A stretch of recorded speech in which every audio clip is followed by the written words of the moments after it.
Well, shit, I guess we're live. What's up, Rocco? Everybody, I'm Dustin Coiner. Sky This is is up. Talkin Motorbikes. And dude, I've got this kid that I've known his entire life.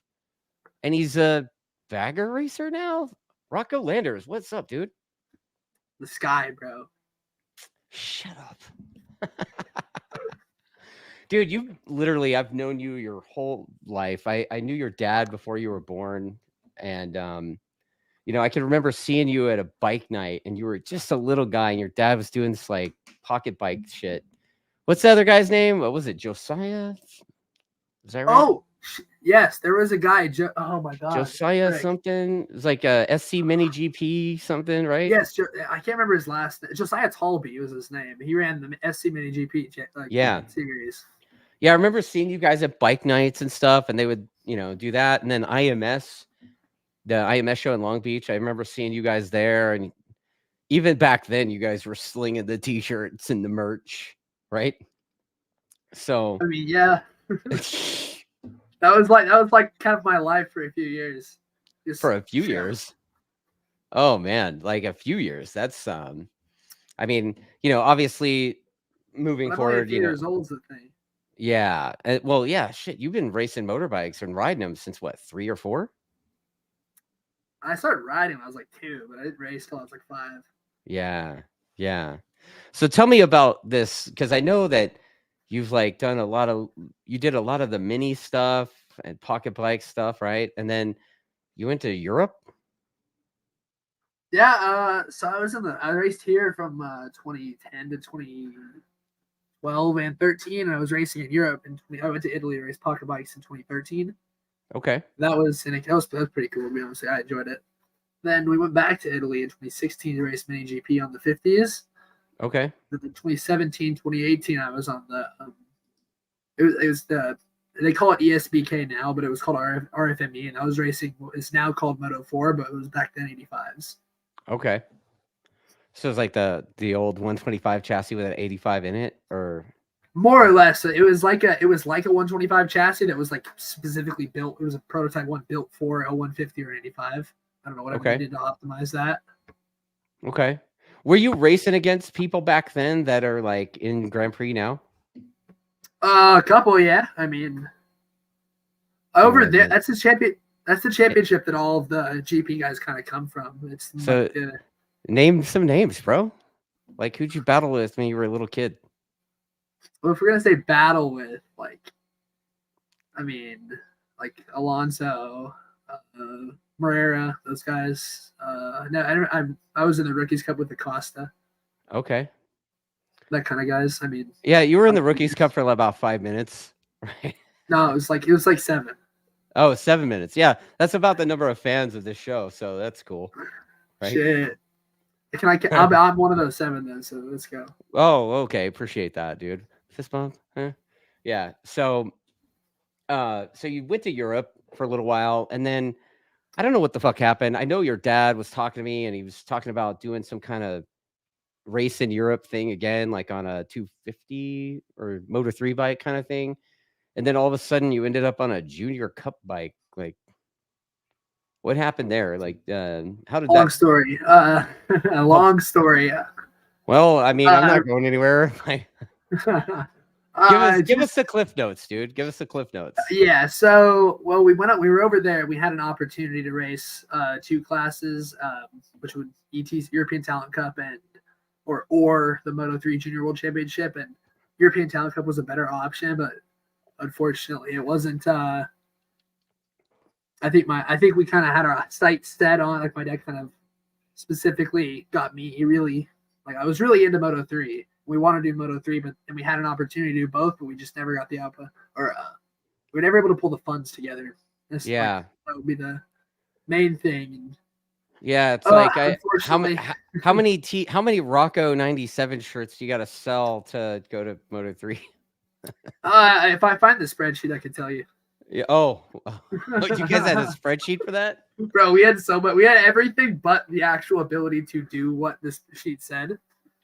Oh man, yeah. I mean, we had everything budgeted. We just didn't have the budget. Well, I mean, as much math as you could do without the money to go behind the math. You know, you're racing Junior Cup, basically, right? Yeah. Okay. Yeah, I mean, I Yeah. I can't remember what year it was, but you started coming out to Chuckwalla when I was still there, and That was that year. yeah, man, and it was like you could tell your family had basically sacrificed everything to go racing, and I mean everything. I mean, Lily would be in the shower at the restrooms at Chuckwalla, and she'd like, that smells kind of good, you know, and she'd come out and Because my there'd be mom like was cooking in there. your mom was cooking Because she in a needed the crock outlet. pot. She needed Yeah. like the plug. Yeah, so like I guess we'll Those have are to the get some of days. your mom's like Chuckwalla women's restroom crockpot recipes. Bro, my mom makes the best pot roast ever. So yes, you probably should. Oh man, I mean, now she does it in the kitchen, but yeah, but I mean that's the kind of stuff that your family. I mean, literally, you know, I mean, I remember your sisters running around like basically making us all like extorting money from us by, you know, limited. being your sisters and like Yeah. making us buy hats and shirts and crap. Like I probably have 37 of those things somewhere, you know? Bro, So they were hustling. My brother especially there. So my brother would make like little just trinkets in the pits, and he would go over like, "Hey, you just $25. Yeah. Exactly. Just find trash and just somewhere and like assemble it into something. Like here, $5, and then he'd leave the weekend with like $300. Oh And then my my God. it was funny. A story. My suspension guy would always buy up his extra stock at the end of the weekend. He'd get like $30. Oh man. That's crazy. Funny Yeah, stories. so I mean, dude, I remember the 400. I mean, you were doing lap times on that thing. You still own the lap records and stuff that you set on that thing? Technically, I actually do. I don't have the official record because I didn't do it in the 400 class, but I did it. I got to shout out Joe Blasius for this. He was on an SV and towed me into the 51s on a 400. Okay. And I think at this point I'm still the only guy to have done a 51 on a 400. But Rossi Moore's getting close, so I doubt that'll still be the case in a couple rounds. Yeah, so there's some comments coming in. So let's get to some of those before we keep Bro, going. how do I find him? How do I see him? You should see the comments in the chat, bro. Should I go to exit? It's in full screen. You don't need the full screen. Okay. Hit yeah. Yeah, so little tech support, here we IT for Rocco. But yeah, so you know, Tyndall says that, you know, good luck to you this year, and the dudes enjoyed watching you tear it up at Brainerd. Shit, yeah. And he's trying to convince me that Brainerd's not that bro. Shut the fuck up, bro. Brainerd is the shit. Brainerd is the shit. I will tell you this: Brainerd was super fun to ride there, but it was a little weird riding there and seeing walls. And I'm like, wow, it's a fun track. Everything but the layout is. Yeah, I mean, honestly, I kind of want to go. I want to try the other Brainerd, like the real Brainerd, the fast one, right? Mm-hmm. I don't know. I mean, that's the old Willow racer in me. Do you? I don't know. I like the new layout. It's like if you go to Brainerd, anyone who's been to Brainerd will know this, unless you just don't like the track. But everything but the layout itself is like the worst of any track on the calendar. But then you'll go to you just go on track. It's like, oh, the asphalt. Dude, I remember. I did it on an R7, and I was you were there. It was like you and all the Yamaha guys, right? So I'm out there on the R7, and then Skolty, you know, Gagne. Yeah. So I'd always like try to make sure to leave room on the outside and stuff because I was like, bro, I don't want no part of that. I think that was like one of the first R7s to be tested. Right? That was yeah. Something like that. I can't remember. Yeah. It was like that was right before Blackman got his to race. Yeah. There was like a brand new stock R7 with attack looking bodywork on it. And a set of clamps on it. It was. I was trying to talk him into letting me ride it. It was fire breathing rocket ship fast. Yeah, I figured. Yeah, that was the day that you were kicking cones out onto the track every lap under the bridge there. Was that me? I can't remember if that was me or not. 100% it was you. You did it in front of me, so yeah, it was you. Bro, I never saw a cone. I was probably just I didn't see it, so yeah. Well, yeah. If you didn't see it, didn't happen, right? Exactly. Yeah. Okay, so Abraham says that that you won Super Pole on an old clapped out Honda F4i at Oregon Raceway Park, and you'd never been there before. And that was so fun. Oh my god! I Where went did with you my get boys that? there. Who did you? No, my Like, buddy Sage. Shout out, bro. My buddy Sage took us out to. I don't. Oh my god. What was it? It would have been after Jersey of 2021. My buddy Sage Wilkinson was like, "Hey, you want to come ride?" I was like, "Sure." And I bought a plane ticket, flew up to Oregon because I had my residencies there, but I'm never there. yeah. But I flew up to Oregon to go ride. He took me in his arm. We went to this track, picture the middle of picture a battlefield in the middle of nowhere, and that's what the area that place is like. But the track you got it it's like a paved motocross track. The asphalt's 25 years old, and it's Oregon winter. It's destroyed. That's horrible. Oh, really? The layout is everything just was so fun. I've heard that track was legit fun. It's so fun. I like that kind of thing where the track's just destroyed. But yeah, I mean, you and Bobby Fogg. It's like this, right? It's like this. Tracks. It's like Sonoma on steroids. Let's just say every aspect of Sonoma, but on steroids. Wow. And so he had this 04, old clapped out F4i, and that was what I was riding. I took his. He had a CBR Fireblade, but it was stock. I didn't really want to ride it. And I was having more fun with the F4i anyways. But bro, I was just the entire lap. And they had this little thing that they did at Too Fast Track Days called Super Pole, where they give you $100 if you set the fastest time at the end of the day. And I took the F4i out against all the thousands and whatnot. I was like, do it. I think I was 2 seconds off the lap record. Oh man, that's hilarious. Unlike a clapped out 20-year-old bike.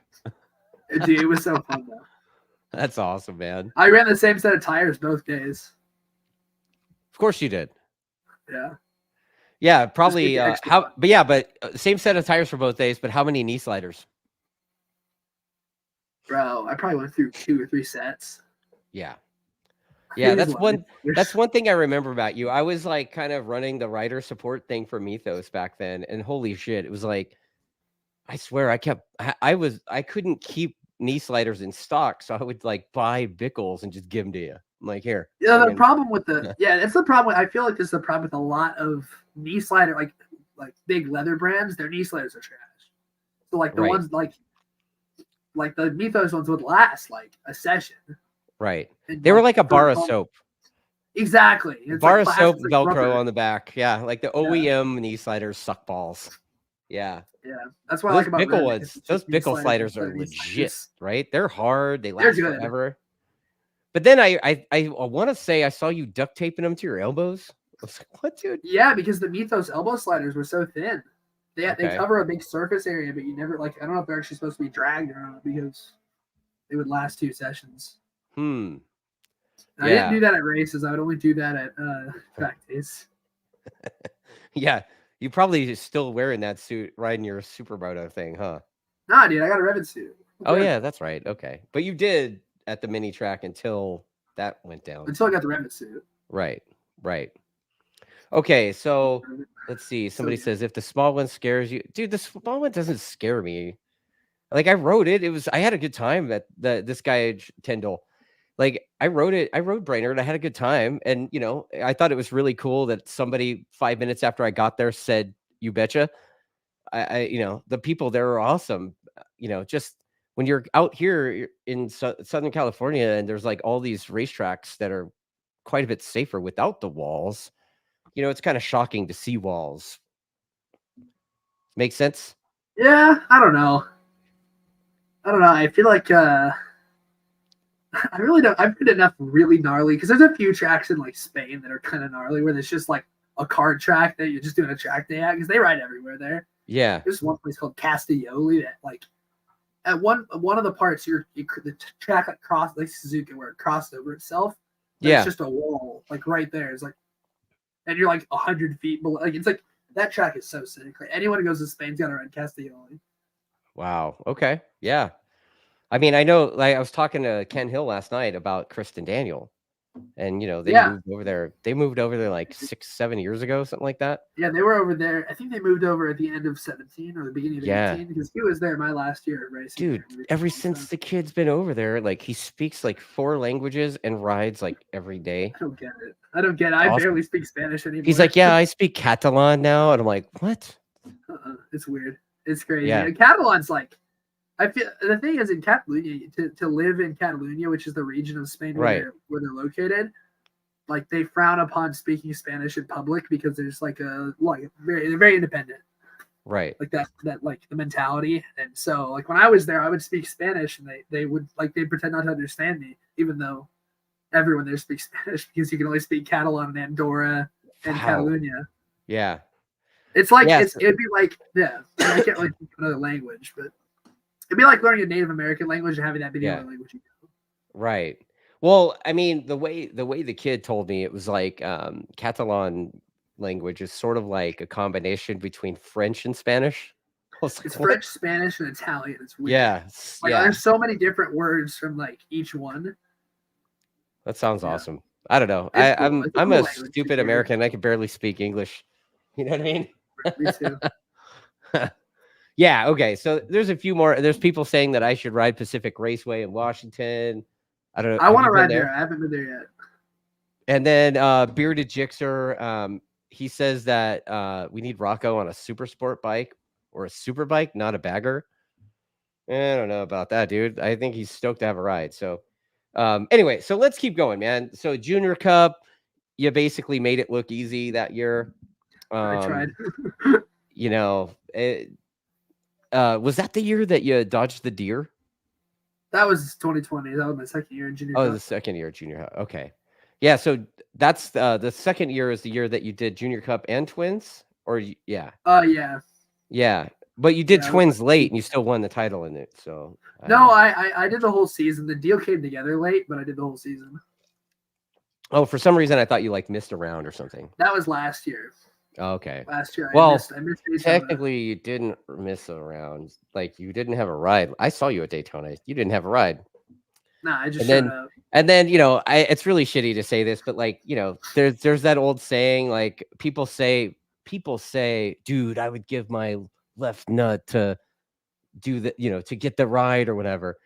But like, I don't know if I would do that, but your buddy did. You're like, oh no, that is vile.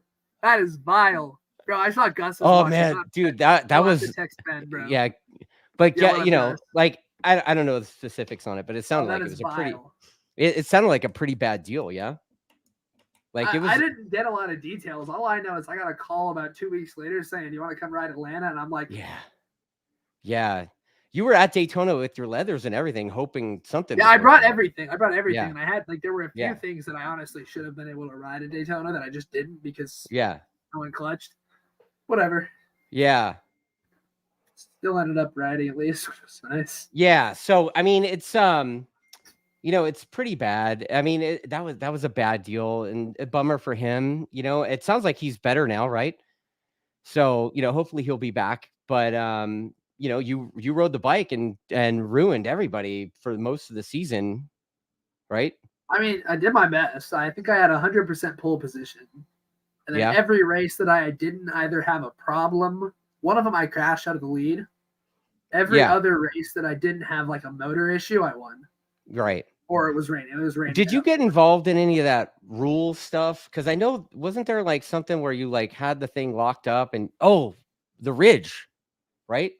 Oh yeah, that was BS. The ridge, you had it all, and you were way out. It was like I will not. I will like that was annoying. Yeah, I was not. Oh shit! Yeah, the guy. Yeah, so somebody's saying it. Yeah, about the ridge. Well, it was a lapped rider, right? It was a lapped rider. If you want, right? like, I can break it down. Technically, I should. Technically, the rule, like by the rules, I should have been penalized. But there were enough mitigating factors that even the officials after the race said that that was fishy, because the lap rider ended up having his bike was stuck in 6th gear. And basically, what I was supposed to do was a yellow flag popped up right as I went into the corner, and I had to take Right. evasive maneuvers.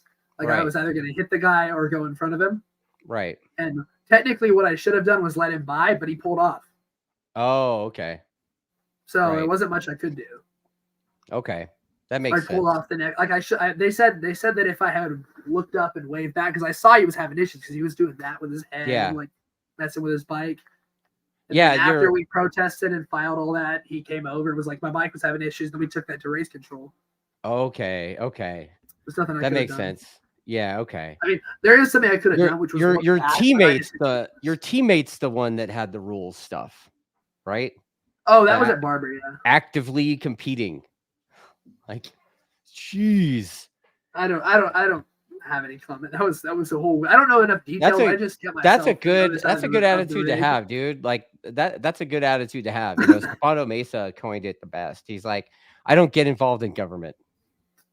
Yeah, I didn't listen to a lot of the details. I didn't want to have an opinion. All I know is there was a lot of fireworks. Yeah, dude, it was colorful. I mean, there was a lot of stuff on social media between Papa Rodio and I don't know, like I don't know who was gnarlier on social media, Papa Rodio or Brandon Posh after the 200. Like I don't know, like it was pretty. Whenever Brandon got the 200 was weird. That was stupid too. Right.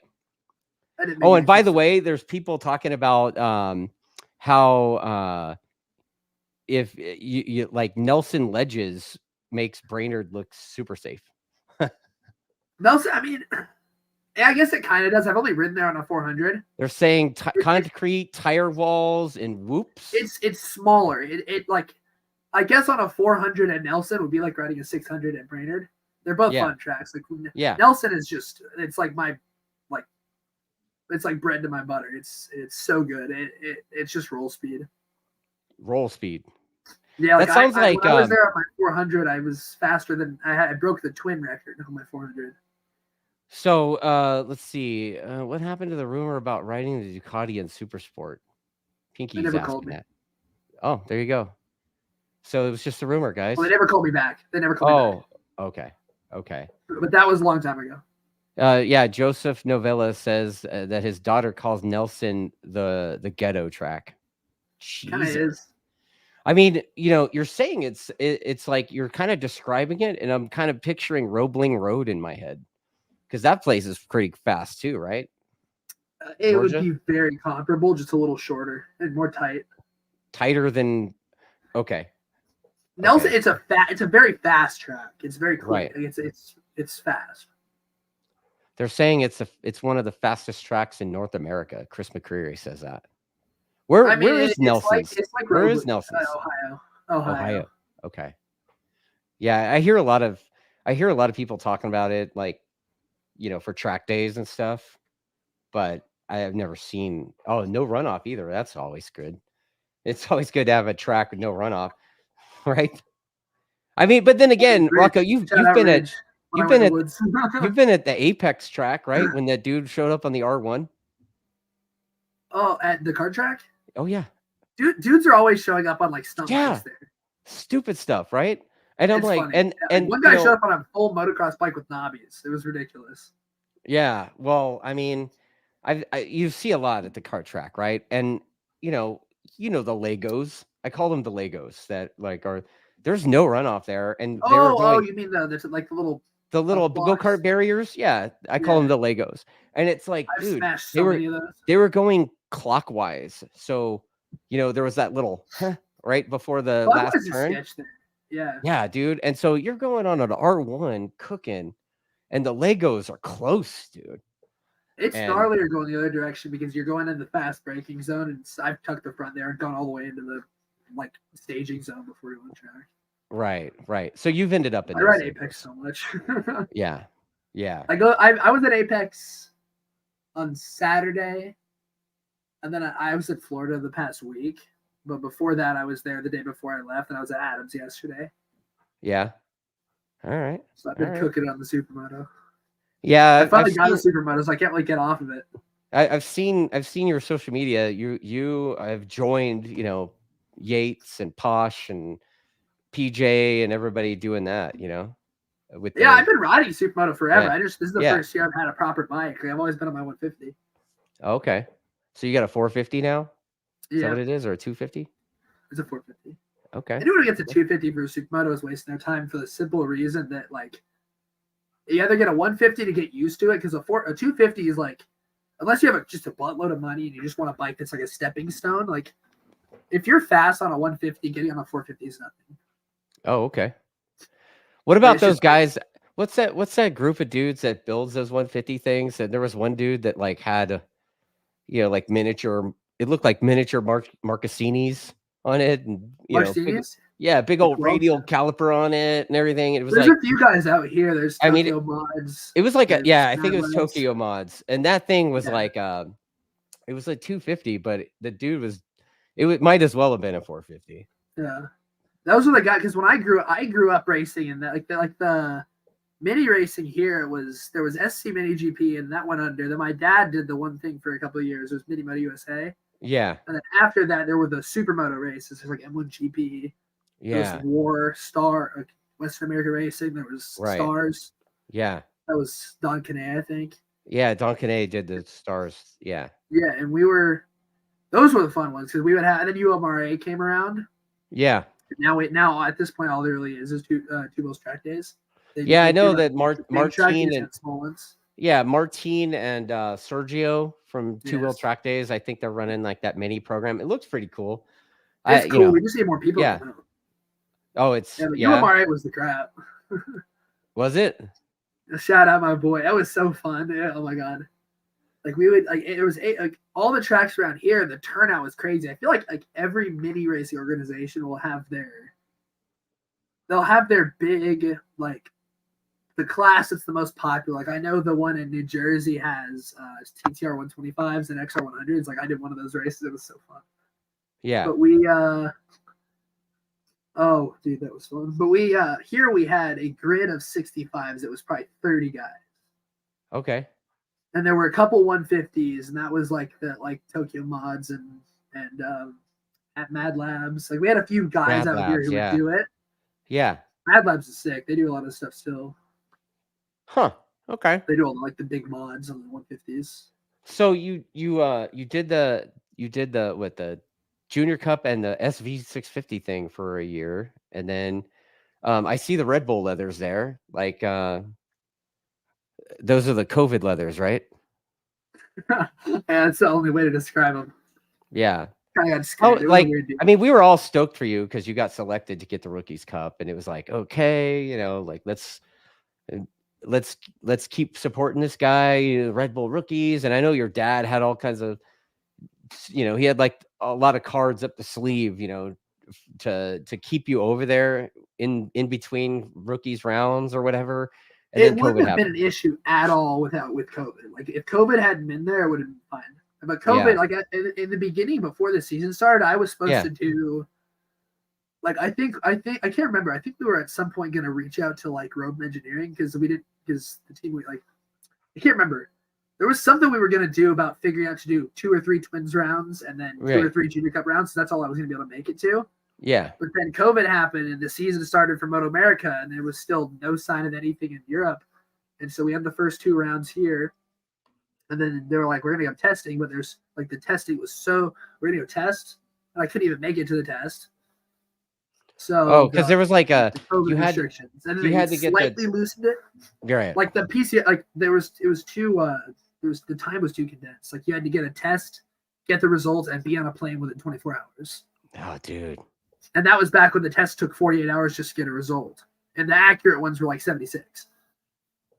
But we got the, I went and got they loosened it up slightly, and then I went and raced the 2 races in Austria. And then for the Spain races, they did that again. So I couldn't make it to either of them. So I ended up just there was countries doing that COVID lockdown stuff pretty late. Completely blocked Americans. Yeah. Oh, dude. But there were some of the countries like they ended up only doing Austria and Spain because there were some countries that had just blocked certain nationalities. Oh, okay. And I was like, I can't remember which. I think it was France. I can't remember which one it was. Yeah. But they cut a bunch of the races.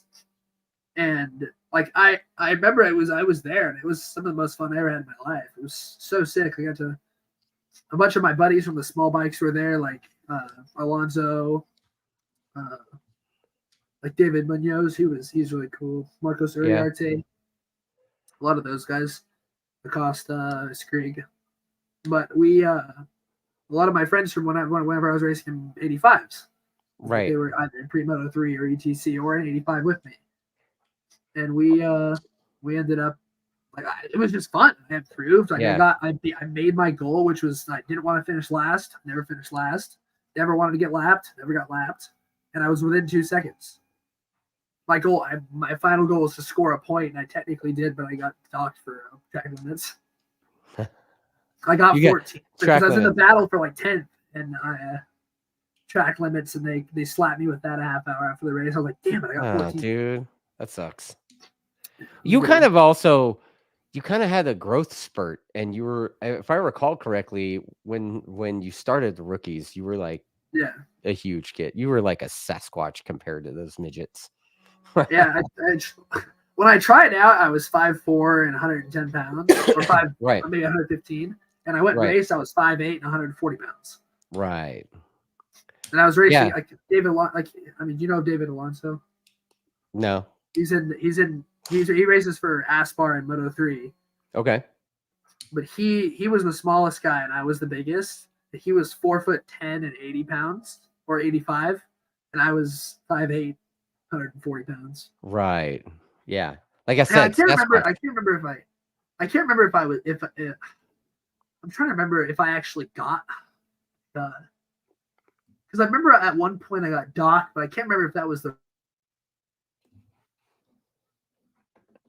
Have we lost Rocco? Rocco. Well, crap. Okay. Hopefully Rocco chimes back in. I don't know what happened to his feed.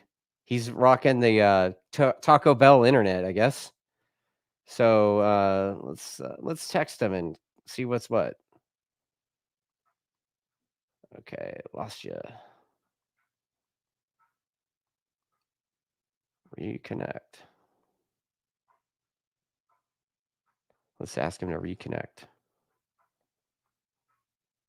Hopefully he reconnects. Not sure what happened to him. Maybe he forgot to plug in his charger to his laptop or something. I have no idea. But I'm going to give him a couple of minutes, see if he jumps back in. He's saying that he got docked for track limits. What is in the comments? What do people think of the track limits stuff? It seems like the MotoGP, a lot of races are being determined by that, and penalties being handed out all the time.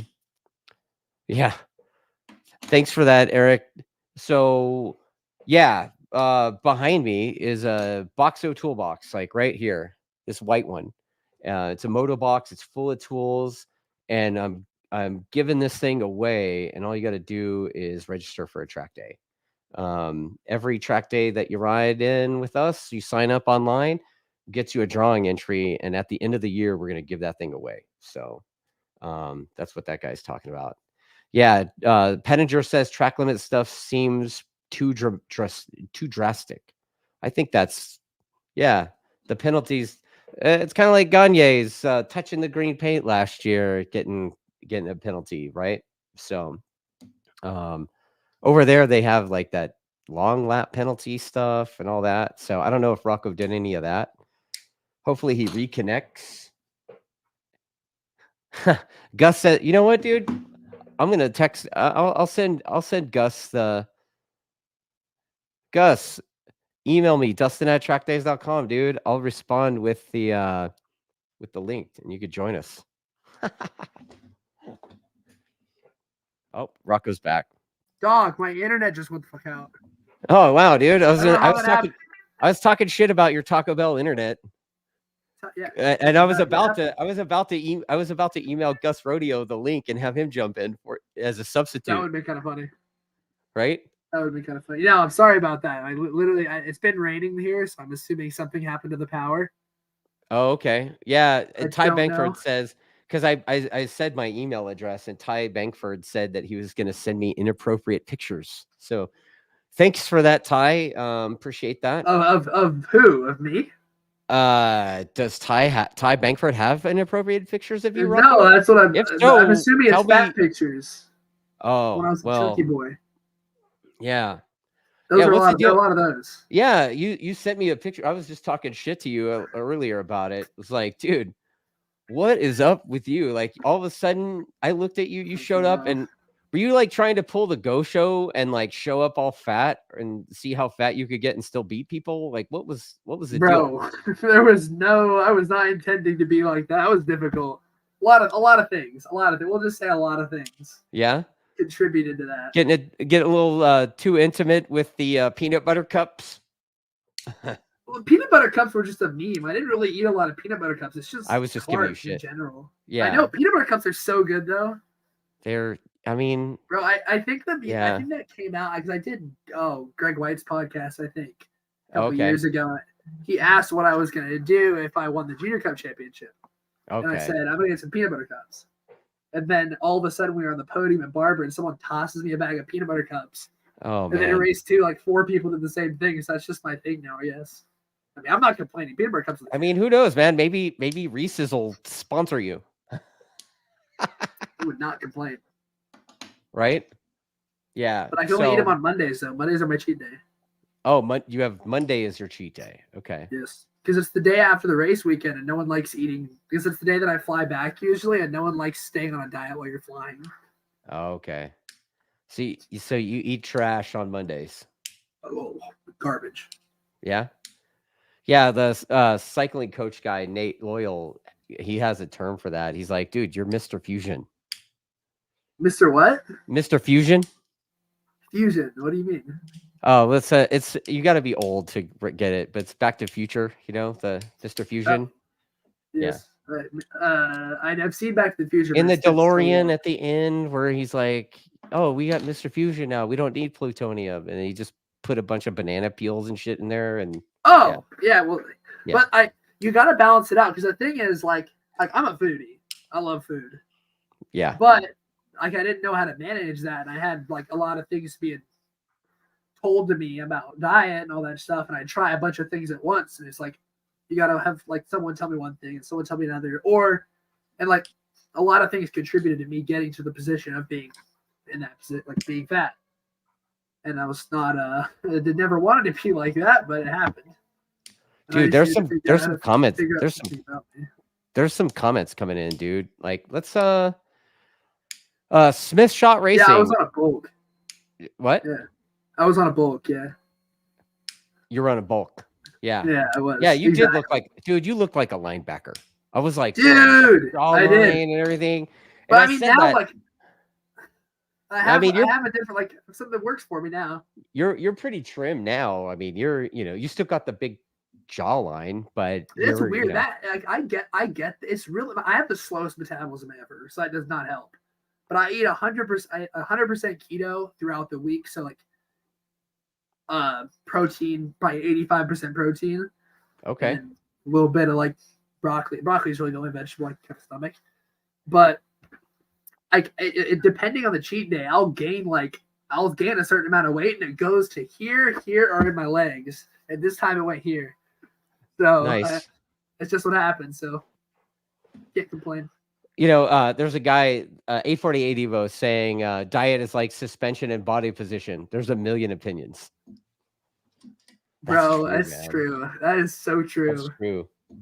I feel like it's just all about riding style. It's the same as just what kind of body you got. Right. Or like what works for you. Like I was talking to Ken last night. It's like, dude, if you look at pictures of me, like the internet would talk shit about me because I'm not doing it right. But they don't know that I've been doing it for 25 years. I'm probably faster than them. And I have broke my back before. So it's like, it's not the same. It's hard to do that. Yeah. Yeah. I don't hang off. My shoulder doesn't even work right. Like not everybody has that going on. You know what I mean? Like that's all kind of not right. So yeah, I mean, like for me, it's everyone has a different style. Like I don't hang off tons. Like I don't have like the limit. You're not this guy. You're I'm not like that. I'm like that. Yeah. Yeah. I just relax my upper body and just kind of just let myself sit there, and then I learned this in the Superbike school. You just keep your center of gravity low, but you definitely need to have a little bit of leverage to where you need to if you need to pick the bike up from a crash, you can. That's my philosophy on that. Does the Superbike school still help you? Oh yeah. Yeah. Yeah. No, it's I've been working with Keith. I mean, I met Keith 12 hours after I was born. Like he came to my house right after I was born. Oh wow. Okay. But I started working with him when I started riding, doing parking lot drills or coming to the kart track. Then I started doing schools once I got on the big bikes. And, you got to go there with a dude. I remember you came out on you've ridden all kinds of stuff, right? Like, did you do a day or two on the BMW? I did a few Chuckwalla weekends. Yeah, with one of their old bikes that we put some suspension in. I think all we put on it was suspension. And then we had Steve Weir come out who helped us, and he's helped us tune the electronics. And I mean, it was an old Beamer. It didn't work, but I still raced it when I was 110 pounds. Right. That's gnarly. I mean, I think it was that was gnarlier than seeing Austin DeHaven ride an R6 at 14. Right. I mean, I was riding a Beamer at 14, so. Right.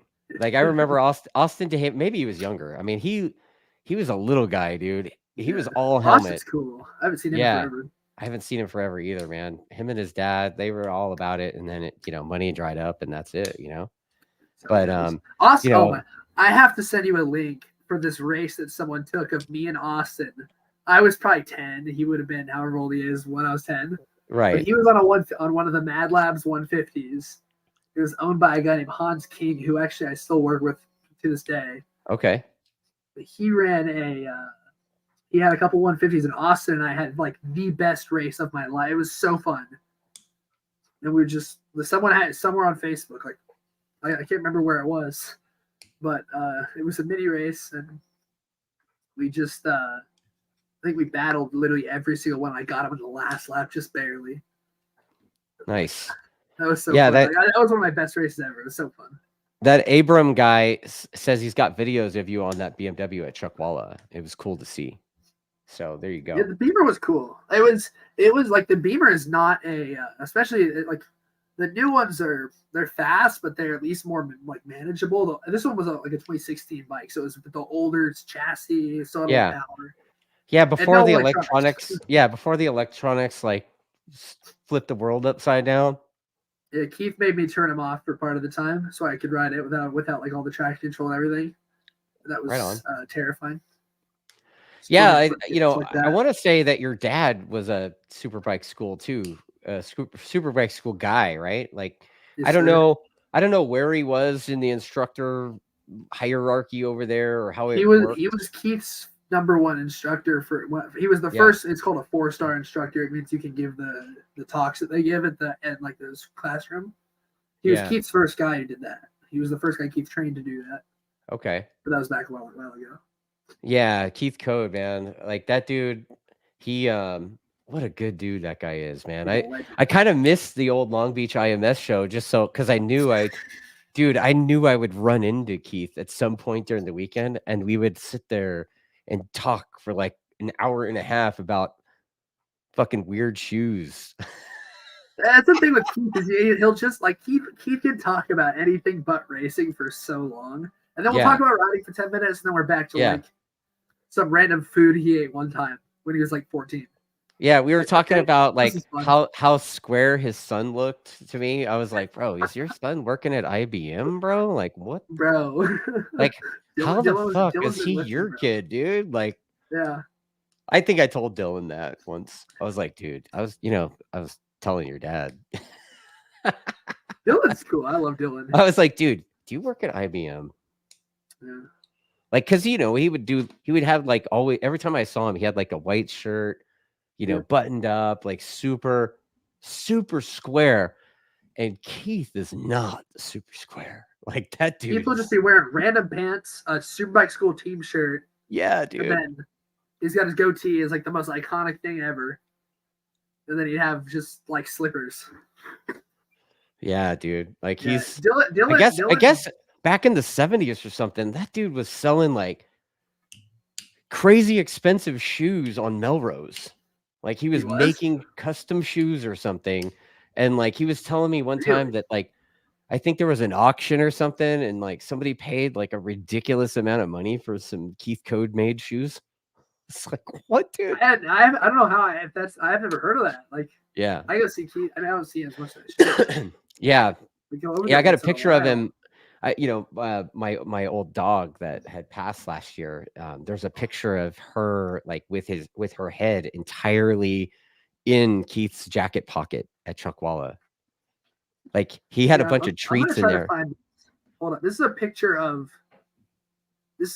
me when I was a day old at Keith's. I'll try to find it. What? That's crazy. I mean, you can't really And see me. You can see my dad, and you can see Keith and Judy. It's kind of yeah, sick. he's kind of like, yeah, see, dude, that's crazy. That's wow. Wow, man. That's awesome. Yeah. Yeah, you got a lot of history there with those guys, you know? Yeah, another thing I remember about your dad's racing is he always had Dianetics written on the side of his bike. So I was No like, comment. I don't know.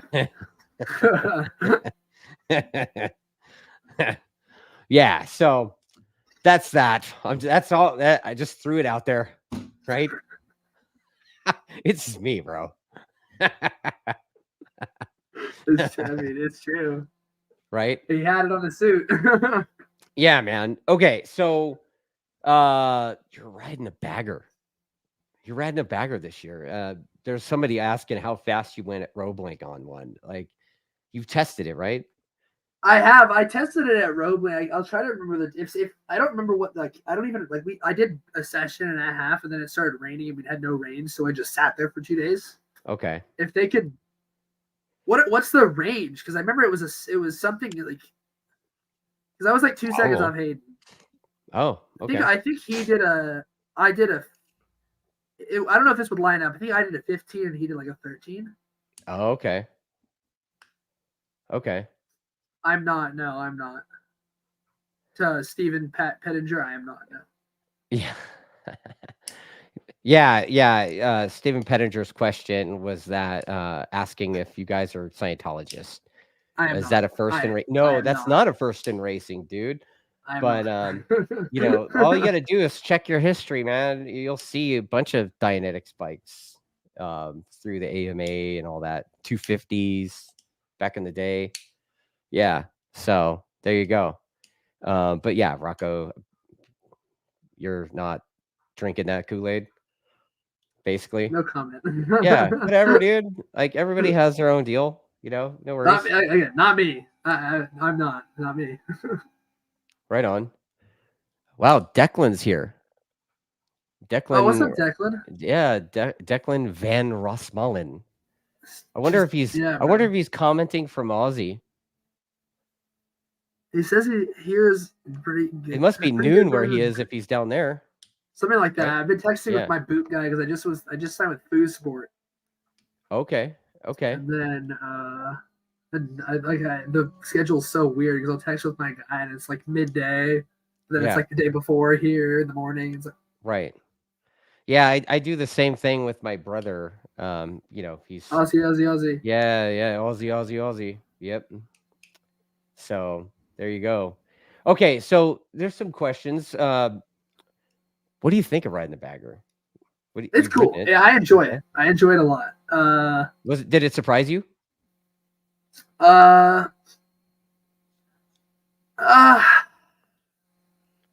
That's a loaded question because it didn't really surprise me. Did you go into it expecting something and get I expected exactly what it was. Okay. Like I watched a ton of video and a bunch of there's not really on board, but I watched a bunch of just videos. And then Hayden talked to me for like an hour and just gave me a rundown of the bike itself. Okay. And so it's a motorcycle. I mean, I got on the bike. Like they did a very good job describing how the bike is. And I got on and I'm just like, it's exactly how they described it. I still have to get used to it, but at least I'm starting from, I'm not being told it's an R1 and then going and riding and like, it's not an R1. Like I know exactly how it was. And they might've even made it seem, like, I think this was smart.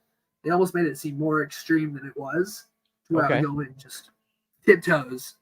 Okay. trying to see how it was. That was really smart. Like, it's a motorcycle, but it's a Right. weird motorcycle, and it's a sick motorcycle. Hmm. It's got lots of torque, and it's long, and it slides. Like, it spins even while you're straight up and down going through like tall, like fast kinks. Okay.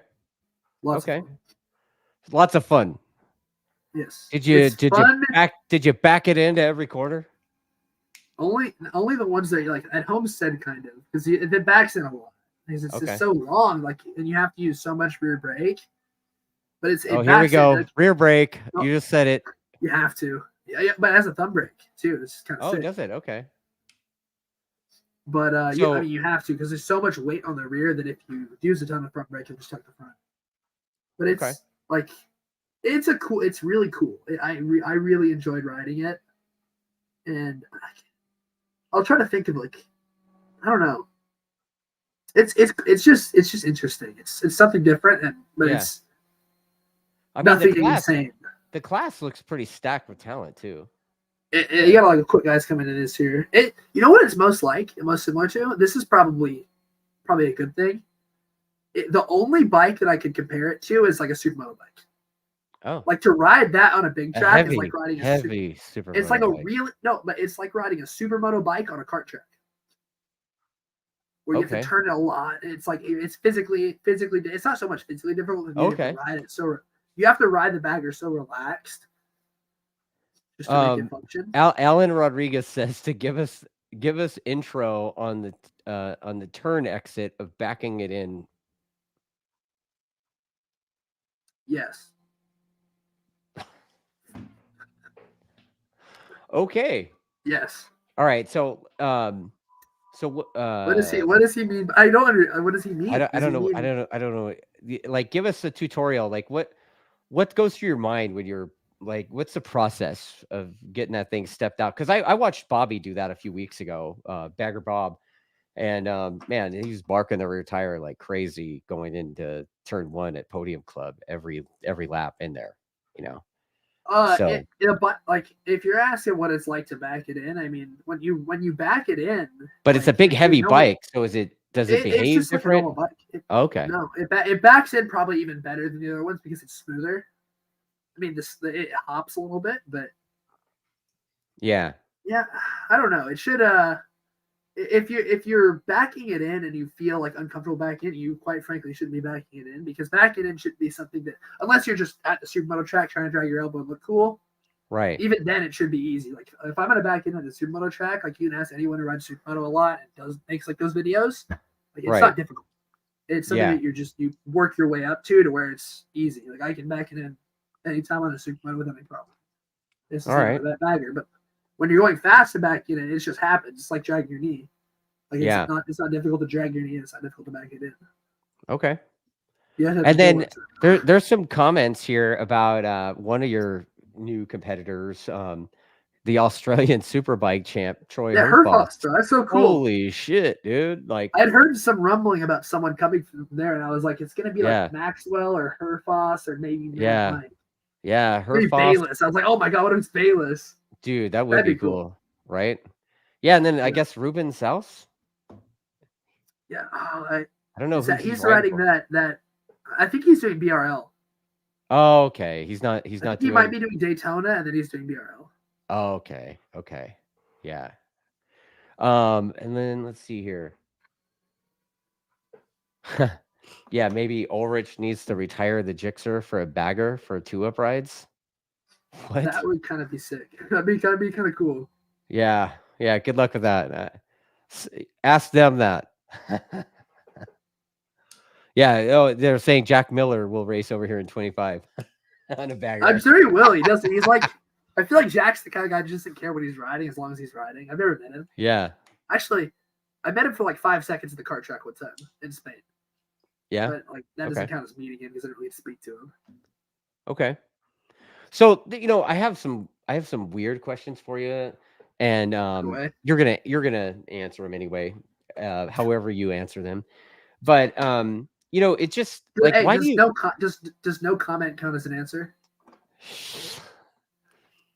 If that's all you got. Sure.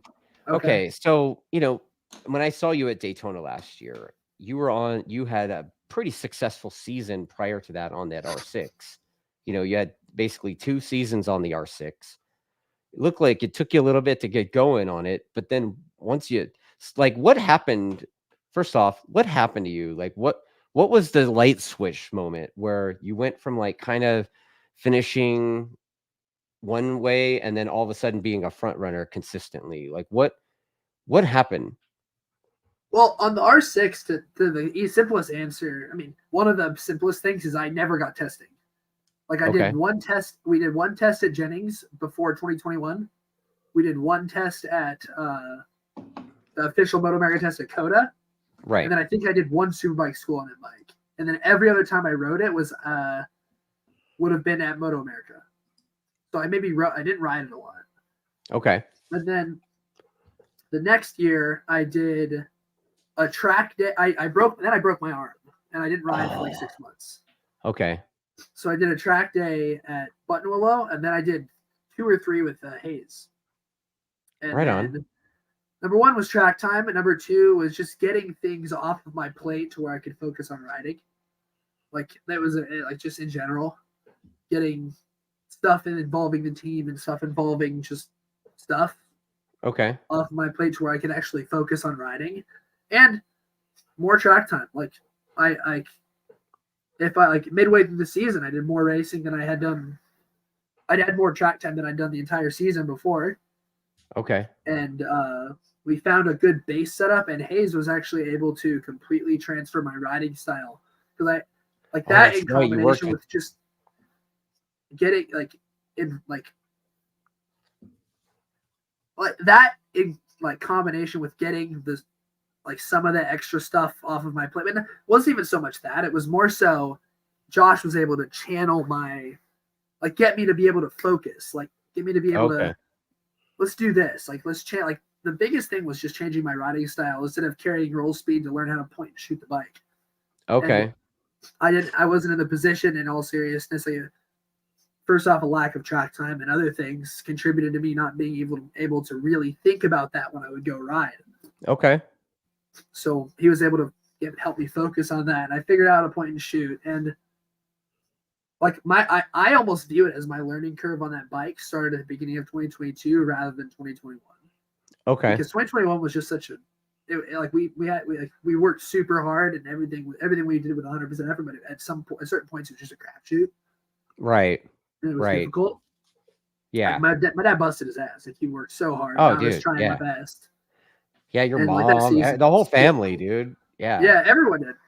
Yeah. But and you guys had some help from the Truckwalla people, right? Yeah. No, they sponsored the team in both seasons. Oh, really? Okay. That's cool. They seem to have their hands on a few programs, right? Yeah, I mean, I'm forever grateful for the help they gave me. It was awesome. It's Kevin, right? Kevin, yes, sir. Yeah. Yeah, so it's like them and Kevin and Brooke. Brookie, yeah. And there's Kevin and Brooke. Little Connor.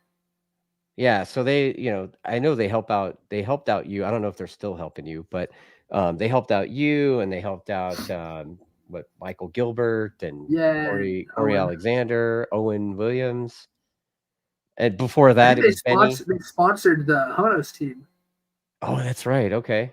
With Richie and Corey. Okay. Yeah, and before that, it was Benny, Yeah, Benny Solis. Yeah, that guy. Yeah. He's cool. I miss him. I haven't seen him forever. Dude, I talked to him right before Christmas, I think. Just kind of texting back and forth with him. And now I keep every year I'm making it a goal of mine to try to scumbag Benny he's in Spain. Day. He lives in Spain now. Does he now? Did he move back? Because he was No, last time I talked to him, he moved to Barcelona. He moved to Barcelona. He was back here last time I heard from him, and he was like, I haven't talked to him in a while. He was like in the weed business. Like, I don't know if he's owns a dispensary but yeah, like I think he's in the weed business. I'm not sure. So, if so that's just what I've heard. I haven't like seen it or anything, but every now and then I'll text him and try to scumbag him into coming out to the track, But should have him on the show. Yeah, dude, I asked him, but he's like not down to do motorbike stuff. It doesn't seem like, I mean, at he least got right, burned not right pretty now. bad a couple times. Yeah, I think so. He's kind of burned out, So, I mean, he did it for his whole life, and I know it was difficult for him a lot. Very difficult for yeah. him. Well, I mean, you've kind of gone down that path a little bit too. Like you've had your dad, and you kind of be in this program. I mean, it's over time that's got to be interesting. The dynamics between father ex racer.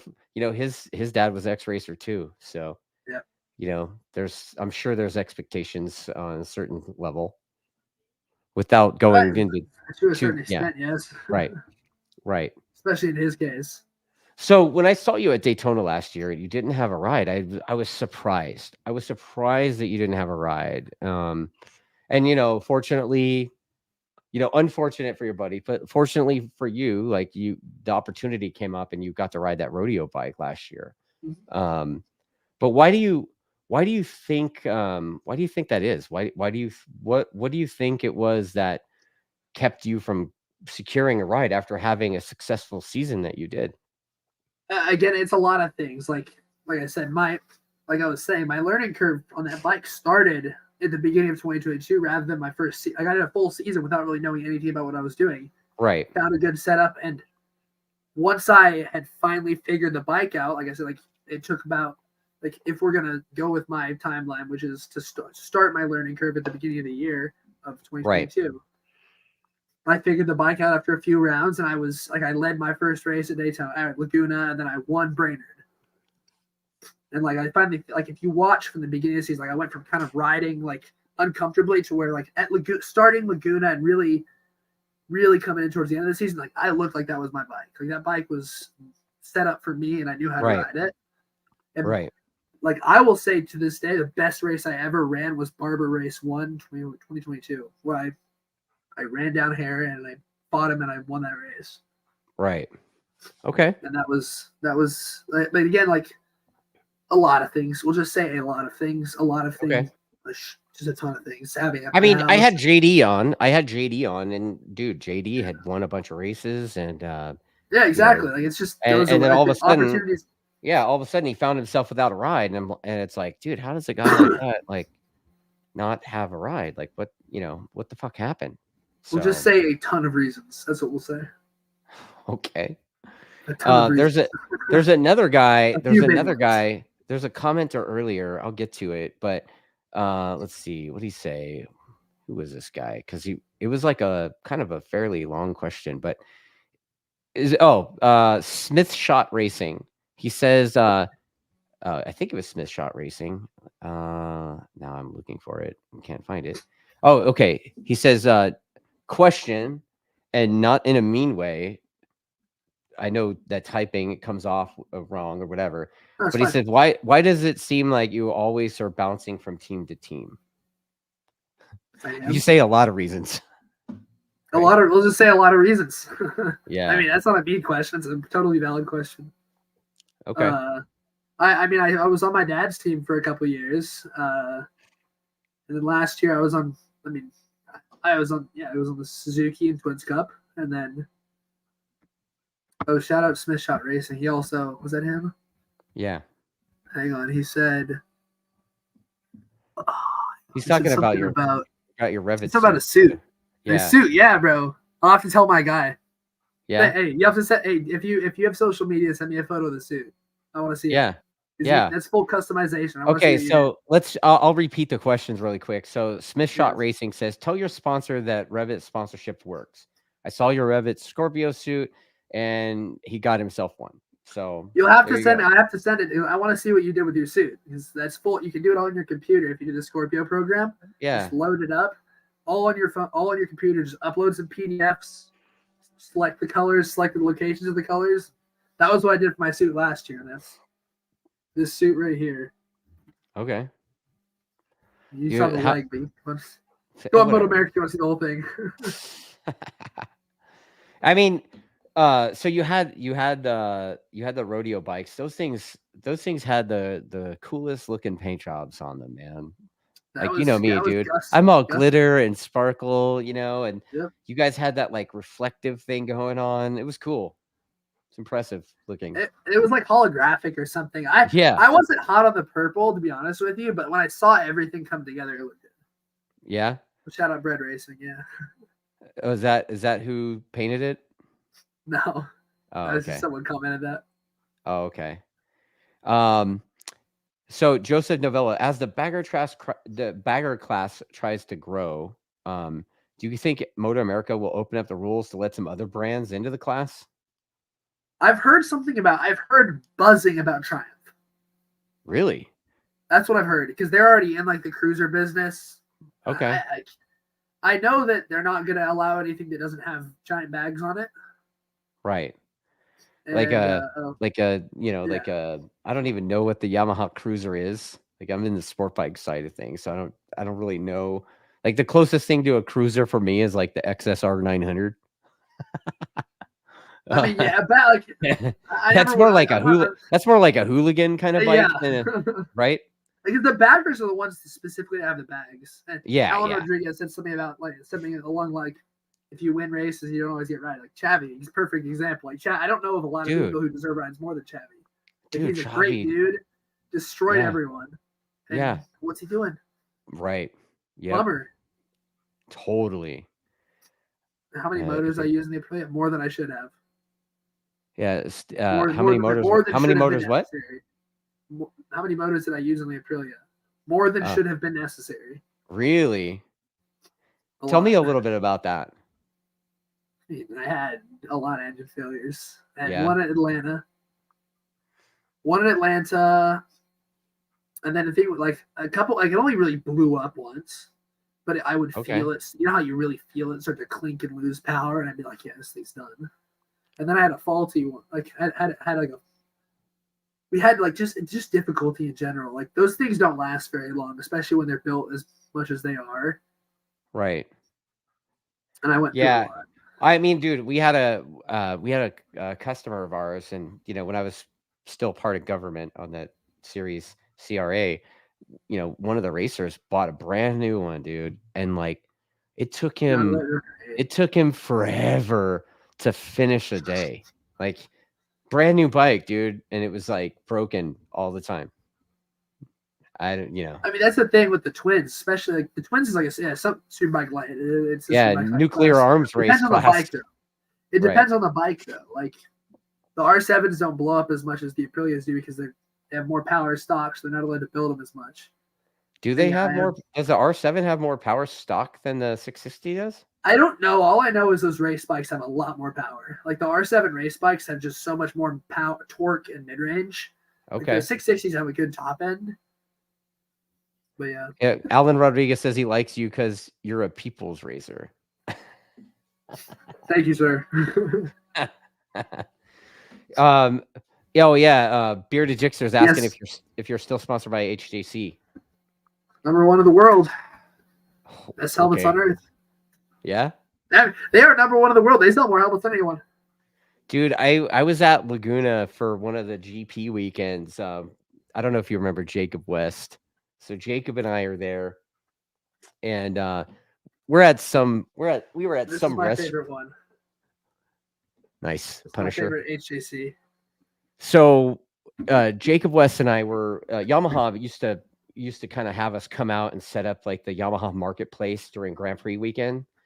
And one of the nights we were down having dinner, and we ended up sitting next to this elder, I'll just say elder, Japanese couple. I think they were Japanese, and turns out it was the guy that owns HJC. I was like, what? Oh, you mean it? No, it's Korean. It was a George Hong. I can't remember what his name was, but the dude was George like Hong's he's the president. Super chatty. He's part of their family. He was super chatty. George. He's super cool. And he's like, yeah, man. He's like, my rider, this and that. He's naming off all the HJC riders. And I think he was even talking about Ben Spies for a second. And I was like, man, you know, and he was talking about the lock thing and all that. So super nice guy. And he was just like talking to Jacob and I, who are just like a couple of fans, basically. And he's just talking to us. And it was the owner of HJC. So they're so easy. Like I've been with other brands. They're by far like I'll say this about both of my current ones, and I'll probably say this till the day I die. They're Yeah. both so easy to work with. Like compared to anyone I've used in the past, Revit is like so much easier than any suit company. Like just in general, easy. Like if I need something, we're good. It's covered. Yeah. It's quick. With HAC, it's the same. Like if I crash one of my training helmets, or I need visors, I got visors on my door the next day. They're so awesome. They're so easy to work with. So you've been around for a little bit. You've basically toured the country. You used to race and ride every weekend somewhere, right? Especially the 400. So now that you've get your Suomi out of here. Wow, get your Suomi out of here, Jesus, dude. And Brendan, you want an HAC. I don't know what BK's riding whatever he can get his hands on, I think, right? Yeah, I know he wants an HAC though. Oh, do you? Yeah. He hasn't admitted it yet, but I think he does. Yeah. He still looks like a young Tom Sykes. He looks like a Viking, bro. Here's that. Beard? It's like, dude, he's like Tom Sykes mixed with like Ryan Villapoto. That's Brandon Kettleson. Yeah, I'm trying to think. You seeing it? You're seeing it, right? I kind of am. He looks like he should be swinging like a double-edged battle axe around. He's tall as hell too. It's crazy, dude. I know, right? He's like he's like full Sasquatch. I have been racing with Brendan. Ginger Sasquatch. Oh, I have to go back and find. Oh, I'll send them to you and you can post them. There are photos of Brendan and I when I was. I would have been 4 or 5, and he would have been 5 or 6.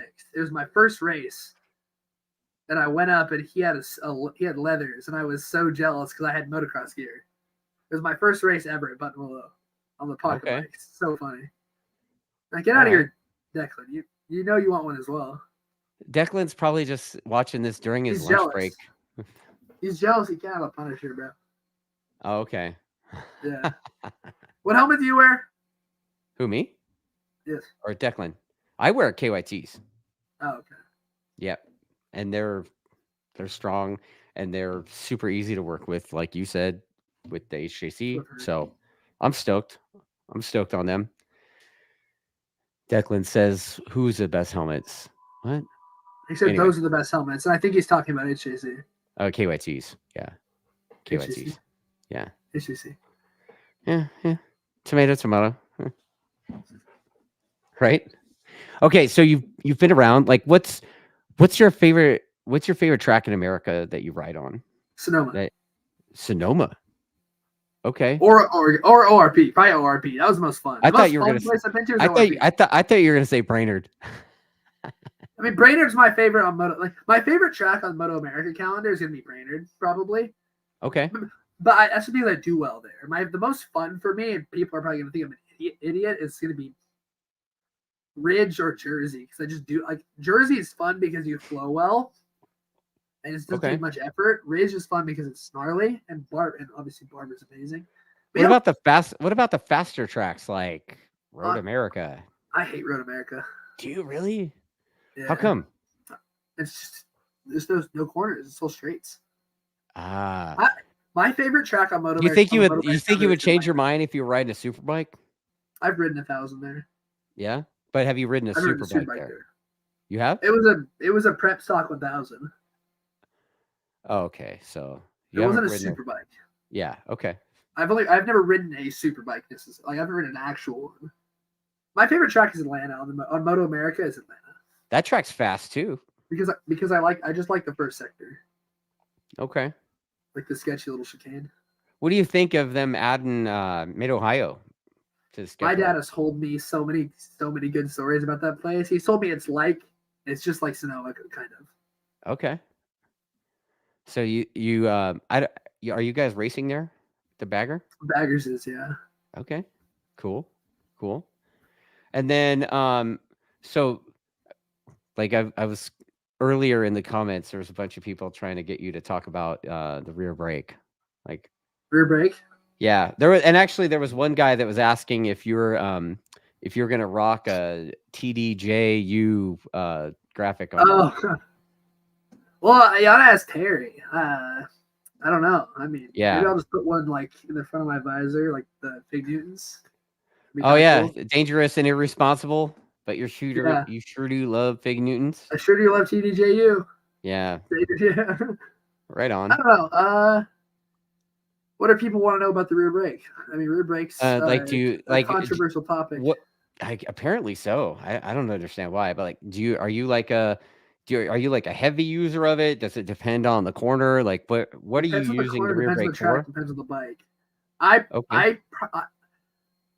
doubt I even touched a rear brake until my first year at Supersport. Okay. Unless I was like skidding around on a parking lot. Like I had no idea. Like the rear brake scared the hell out of me until like I learned like engine braking. Like I started to just like what I use it for on the track is obviously on the bag that you have to use it more. Just like that's a special case because it has so much weight in the rear that you are constantly on the rear brake. But like what I find that it does is like if you're using it to slow down, you're not using it right because at that point you're just skidding. And if you're using it to back it in, you're not using it right because you shouldn't have to use it to back it in because you shouldn't be trying to back it in. Right. Unless you're trying to like there's a few types of corners like really tight chicanes and tight corners where getting it to back end a little extra will help you start your turn and it will take stress off the front end. But those are the only things that it does. This is like if you like I would say to anyone watch some of the high speed stuff, like the really, really high speed slow-mos of people going into tight corners, especially at like Coda.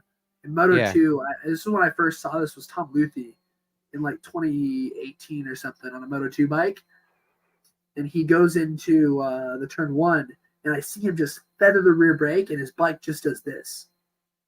Like just that go like they was leaned over. Okay. So he was using so when it pulls a little bit of stress off the front end. And what it will do is it will make the engine braking more smooth because you're in control of it now. And it makes it stronger and it can like it just makes it more smooth. Do you like the and it puts you in control of the engine braking. Do you like the right foot lever for the rear brake or do you like the hand brake or the thumb brake?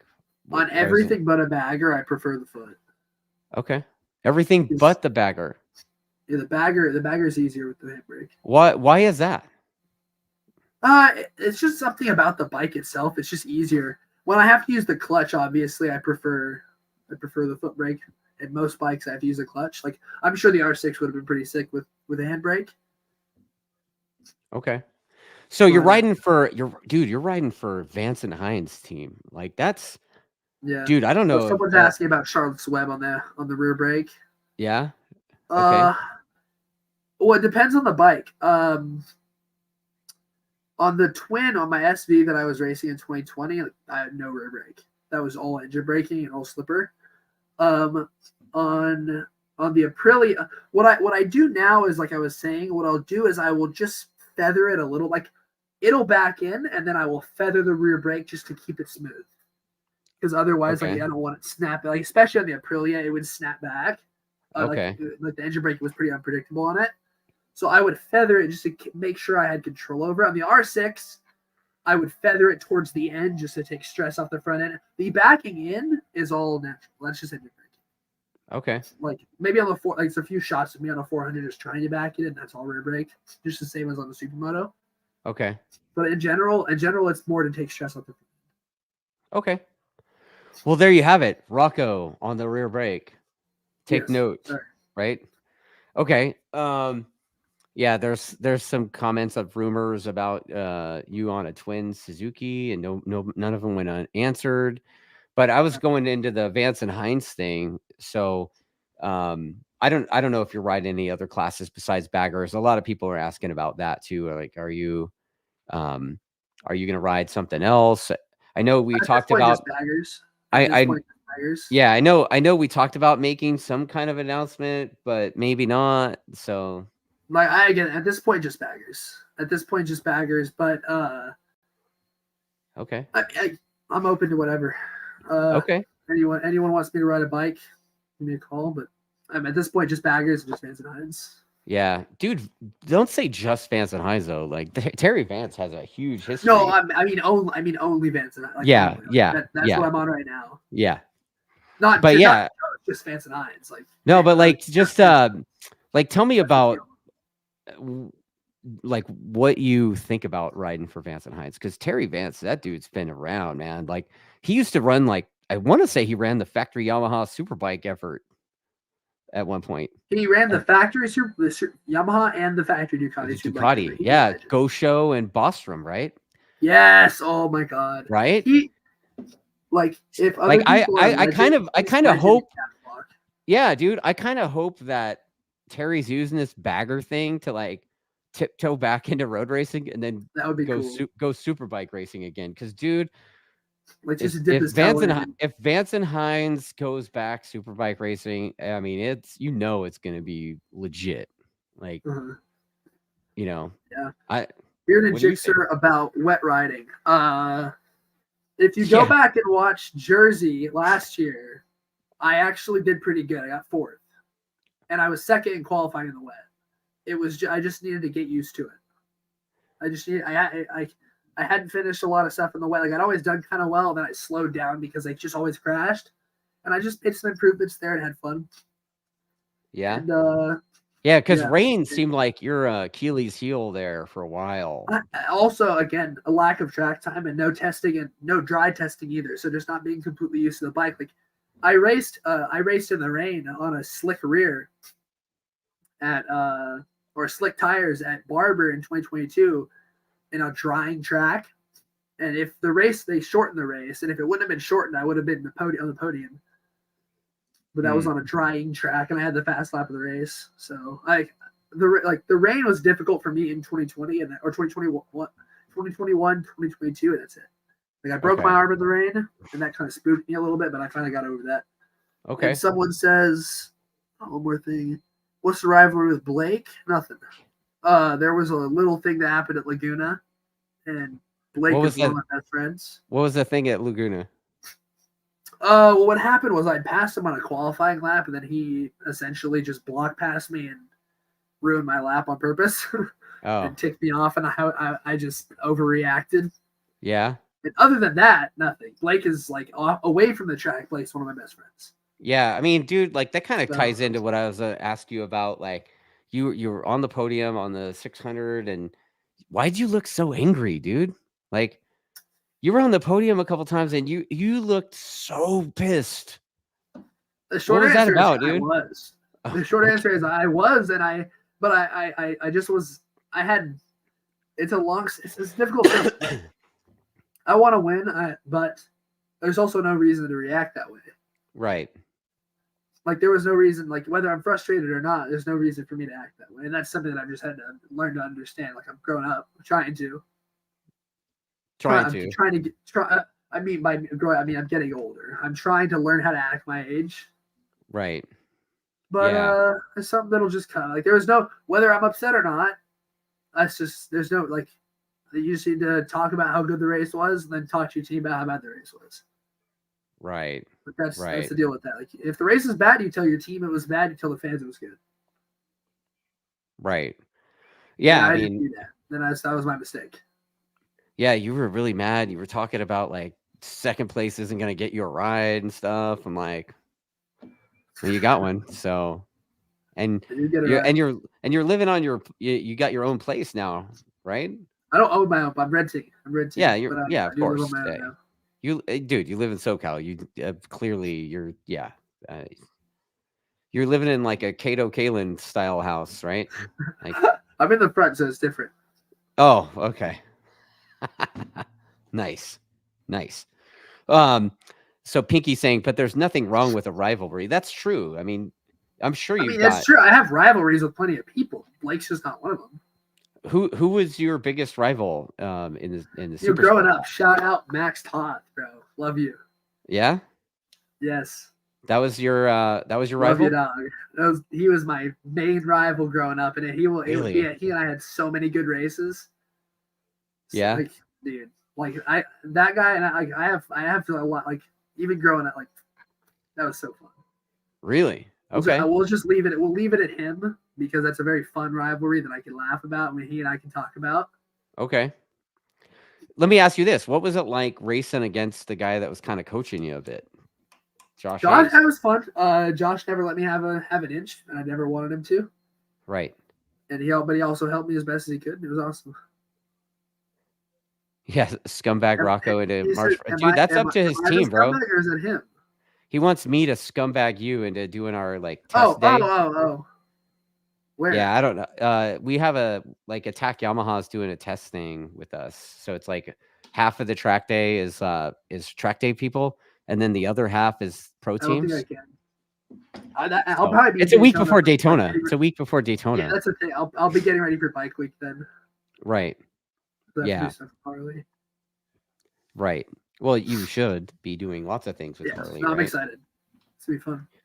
Yeah. So, what do you think about riding for the team, like the historical team, like Vance and Hines? You know, I mean, they look like they're switched on over there. I mean, that's clearly they won the title. So it is a professional team. That is what it is. Everyone there has their job. Everyone knows their job, and everyone is doing their job.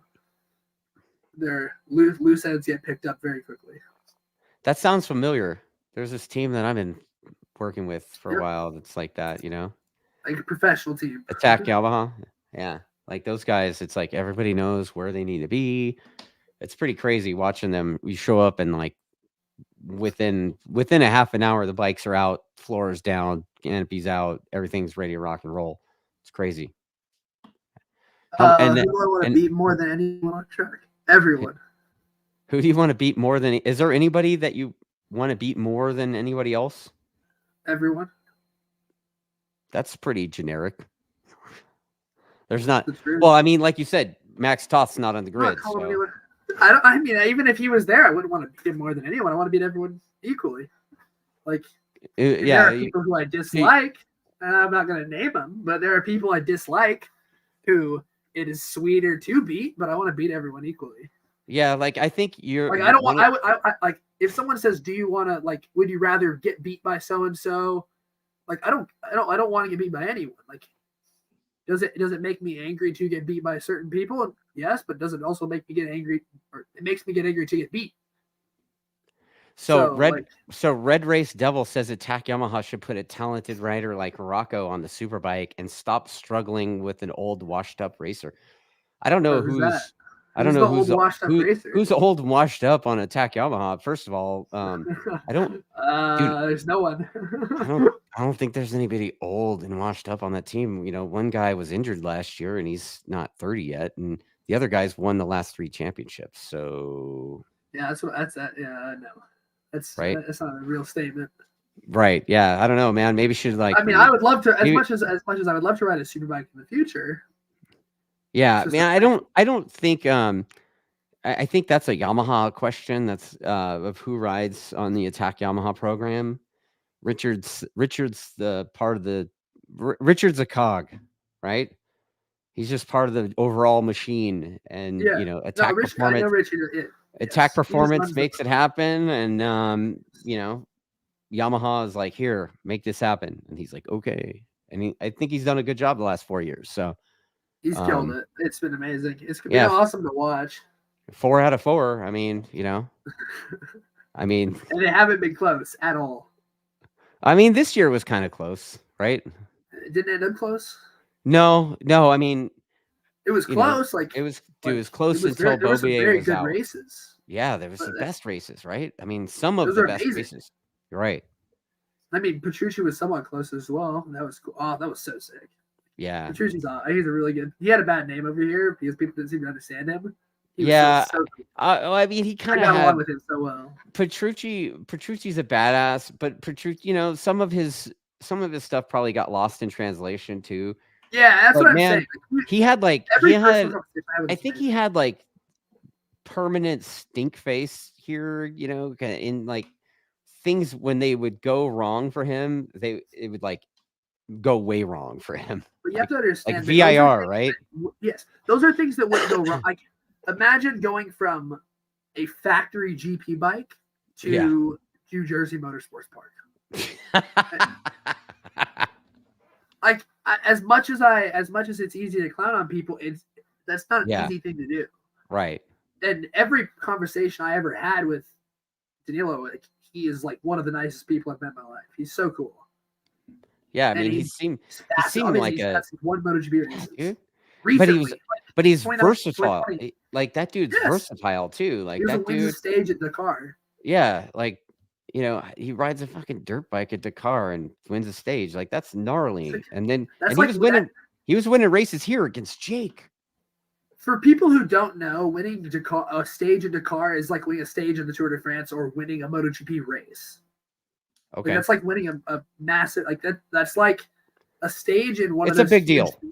Yes, it's like winning a stage, like a MotoGP race would be like a stage in the championship. It's like winning that. Wow, man. That dude is gnarly. That dude is gnarly. He shows up on a bike with tires he's never ridden, a bike that has limited development. Right. And he shows him tracks he doesn't know, and he's winning. Like that's respectable. What do you think about Baz coming back? I'd be sick. I love Loris. He's cool. Yeah. Yeah, that dude, I was saying before, about Road America being like, like it's like Willow basically, right? But when we were in Portugal, we talked to him and he was like so pissed that he wasn't over here because Road America was getting repaved. Well, Road America has been repaved, and a bunch of tracks are getting repaved, right? Like Jersey's got stuff. Laguna. I think Laguna, Sonoma, right? Who knows? Maybe Sonoma will get added back to the calendar. I saw a comment about that earlier. I'm sorry I didn't comment on it. That is true. Yeah. And Mid-Ohio. That's why they were adding it.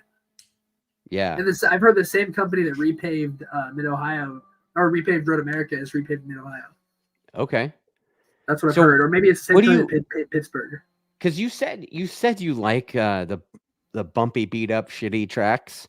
Like, how does it change the character of the track for you when they lay down new rubber and new pavement? Well, that I would say, this is probably going to sound counterintuitive. The worst tracks for me are the tracks that are like a year or 2 or 3 years old. Like, I don't like it. I like the gnarly stuff partially. Like, obviously, I don't really want to go race at ORP. Like that, I'm just talking about fun factor. Okay. But like, if we're at a track that has some character to the asphalt, like Atlanta, where it's got some bumps and it's maybe got a few slick spots, that just it gives more separation. Like when you have a track that's just the same everywhere and there's no variability and there's none of that, to me it's boring. Right. To me, to like race on a track like that is boring, and there's less separation between the really good riders who are like. It's like riding in the rain. Like it equalizes. Like good asphalt kind of equalizes.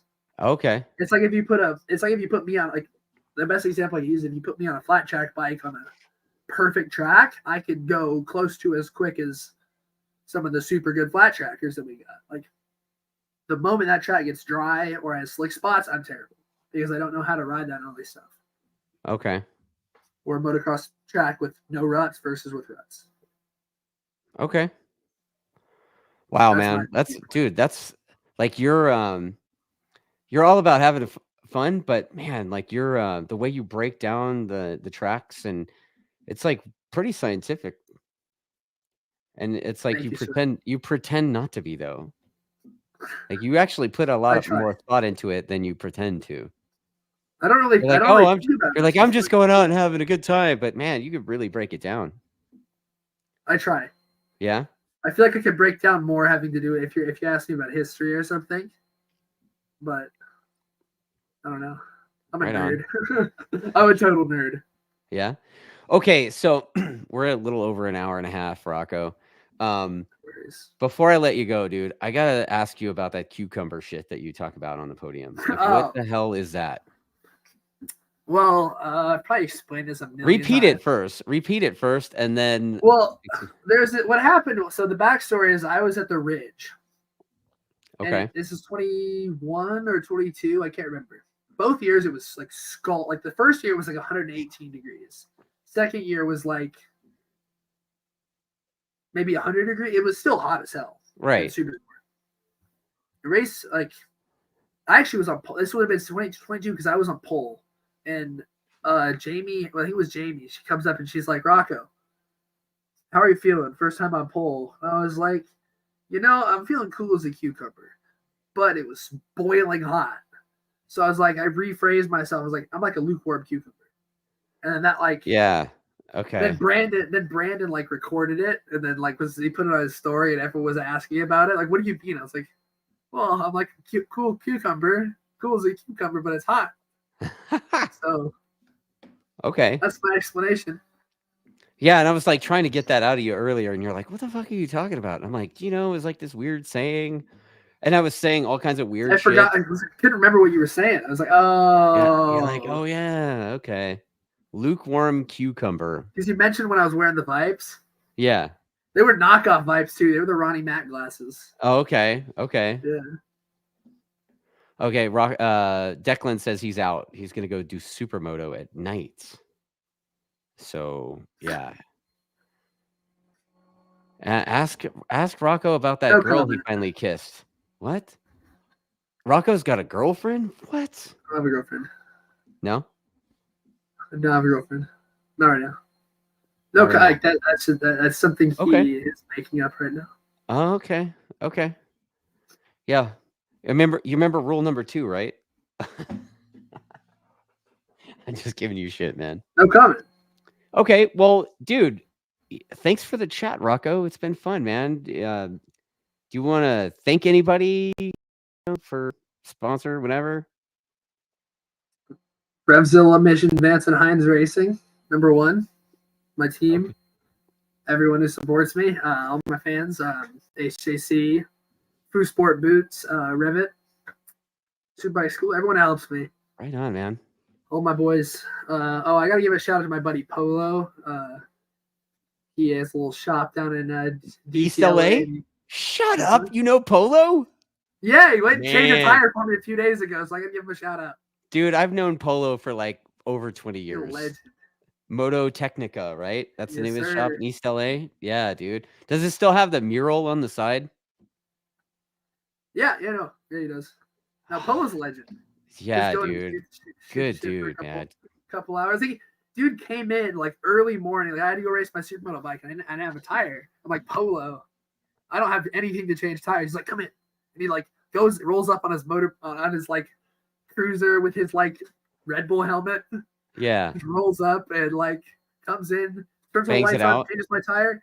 Just 10 minutes done. But at like 5:30 a.m. Like, oh God. Anyone who's in the LA area and needs anything when it comes to bikes, like I'm sure dude, Polo Justin can vouch, hit up Polo at Mototechnica. Dude, Polo's been around, and like that dude had a little team at Willow back in the day, and they were all like orange. I want to say they were orange and blue. And he started out doing like the Rossi flower kind of paint scheme on them, and then he changed the flowers to monkeys. So it's like, right? Like instead of the Rossi flowers, it was monkeys. Awesome. Yeah, that's cool. Just something Polo would do. Someone says, let's say I had an equal offer. You want to scroll through and find like before we get off, you want to find like the highlighted questions and then tell like some important ones. I mean, I was kind of watching them and going through we were watching them and going through them already, man. But everyone wants to win. Motorsport should bring back characters and excitement on and off track rivalries. I mean, there are people who have on and off track rivalries too. I just choose not to make it super public. Right. There are people who I strongly dislike, both on a personal and racing level. Like very, very much. Like same. But the thing is, on this show, most people know mine. Like the racer I don't really like. I think one of them is the same one that you're talking about. But we'll talk about that offline. But it's probably the same. I think I know who you're talking about. Yeah, it's probably the same dude, right? No issue. He is not one of those. No? Who you're talking about? No. I think I know who you're talking about though. Okay. Not him. It's someone else or some other people. Okay. Someone says, let's say I had an equal offer overseas or in America. Depends on what you mean. If I had an equal offer, like if you mean, would someone say, would you rather race factory ride, World Supersport on a factory bike, or MotoAmerica Supersport on a factory bike? Easy World Supersport on a factory bike. Okay. But if you're like, how about do I want to race Attack Yamaha versus Pata Yamaha? Pata Yamaha. Yeah, I mean World Superbike, dude. Like it's. Like if you're saying, do you want to go race in Spanish Superbike on a factory Yamaha? I want to race here. Like here or Spanish factory Yamaha in Australia. Or do I want to race for the for like one of the teams over in BSB, like a good BSB team, or here? It's here. Right. But if I prefer like a world championship or here, it's world championship. Well, there you go, man. Oh, Bearded Jexer, if you could punch one person in the paddock, who would it be? No comment. And if he's Probably watching, me. you know exactly Probably who me, he dude. We'll just say Dustin. Yeah. Yeah. Well, right on, Rocco. It's been Brendan a fun Kettleson. chat. That's who I want to punch. Brendan Dude, Kettleson. he's so Or punchable, Declan. right? Yeah, bro. Hate You that got to guy. punch Declan. Yeah. Dude, I don't have it with me tonight, but usually I do the show with a cup that Declan and Dad gave me that's got like their logo and stuff on it, and on the backside it's like DVR? I'm the DVR team cunt. Oh no, Brendan, when Yeah. did I punch you, bro? Yeah. Except that I kind of punched you like emotionally with that pass I put on you in qualifying at Pittsburgh, bro. Wow, dude. Anyone who wants to go back to MotoAmerica qualify, one of the reels they had. Ooh, that was a good one. That's Nice spicy shit right there, dude. That's I was on a heater and he was in my way. Dude. Yeah. Stop going so slow, BK. Come on, bro. Well, Rocco, it's been a fun chat, dude. I think let's wrap this thing, dude. Thanks for coming. Thanks for talking to me. And you know, maybe we'll have you on again at some point during the season and ask you about how the bagger thing's going for you and anything else that you might have going on. Well, let's do another one. We got to do another one, but we got to have me and Brendan, and we got to talk about stories from when he and I were like little kids on pocket bikes. John, I'd probably get Max Toth, Does that sound good? I got to get Max Toth to do that. Me and Max, but the thing is, Max and I haven't raced a whole lot together. Like we raced when we were little. We haven't really raced together since we were like 9 or 10. Okay. I'd love to do that. Okay. But yeah, we got to see Brendan. Yeah, we got to do it with Brendan. Yeah, Brendan's in. You know, he's in. I know how to get a hold of that dude. All right, man. Well, holler at you, dude. Hell yeah. That was lots of fun. Yeah, buddy. Thank you. Thanks for watching, everybody. Like, subscribe, comment, all that. Thanks. See you.